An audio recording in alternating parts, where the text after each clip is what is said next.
ರಾಮಕೃಷ್ಣ, ನೀ ಮಾಡ್ತಿರೋದು ಸ್ವಲ್ಪ ಕೂಡ ಸರಿಗಿಲ್ಲ ಕಣೋ. ಏನ್ ಸರಿಯಾಗಿಲ್ಲಮ್ಮ? ನಂದಿನಿನ್ ಕೇಳ್ದೆ, ನಿತ್ಯನ್ ಕೇಳ್ದೆ, ಯಾರು ಮಾಡ್ಕೊಡ್ಲಿಲ್ಲ. ಅದಕ್ಕೆ ನಾನೇ ಮಾಡ್ಕೊಂಡು ಕುಡಿತಾ ಇದ್ದೀನಿ. ಏನ್ ಮಾತಾಡ್ತಿದ್ಯೋ ನೀನು? ನೋಡು, ಮೊದ್ಲು ಹೋಗಿ ಅವನನ್ನ ಕರ್ಕೊಂಬ. ಅಣ್ಣ ಪ್ಲೀಸ್ ಹೋಗಿ ಅವನ್ನ ಕರ್ಕೊಂಬ ಅಣ್ಣ. ಅಯ್ಯ, ಇದು ಒಳ್ಳೆ ಕತೆ ಆಯ್ತು. ನಾನೇನು ಅವನಿಗೆ ಮನೆ ಬಿಟ್ಟು ಹೋಗು ಅಂತ ಹೇಳಿದ್ನಾ? ಅವನೇ ತಾನು ನಿತ್ಯನ್ ಮದುವೆ ಮಾಡ್ತೀನಿ ಅದು ಇದು ಅಂತ ಹೇಳಿ ಹೋದ. ಲೋ ರಾಮಕೃಷ್ಣ, ನನ್ ಮಾತ್ ಸ್ವಲ್ಪ ಕೇಳು. ನಮ್ ಕುಟುಂಬದ ಬಗ್ಗೆ ಅಕ್ಕಪಕ್ಕದವರೆಲ್ಲ ತಪ್ಪಾಗಿ ಮಾತಾಡ್ತಾರಪ್ಪ. ಏನಂತೆ ತಪ್ಪಾಗಿ ಮಾತಾಡ್ತಾರೆ? ಮನೆಗೆ ದೊಡ್ಡ ಸೊಸೆ ಬಂದು ಕುಟುಂಬನ ಒಡೆದ್ಲು ಅಂತ ತಾನೇ ಹೇಳ್ತಾರೆ. ಮಾತಾಡ್ಲಿ ಬಿಡಿ. ನನಗೆ ನನ್ನ ಮೈದ್ನ ಚೆನ್ನಾಗಿರ್ಬೇಕು.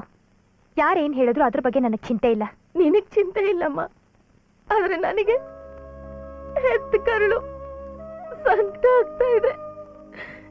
ಇವ್ರ ಅಪ್ಪ ಸತ್ತಾಗ ಇವನು ದೊಡ್ಡವನು, ಇವನಿಗೆಲ್ಲ ಅರ್ಥ ಆಗ್ತಿತ್ತು.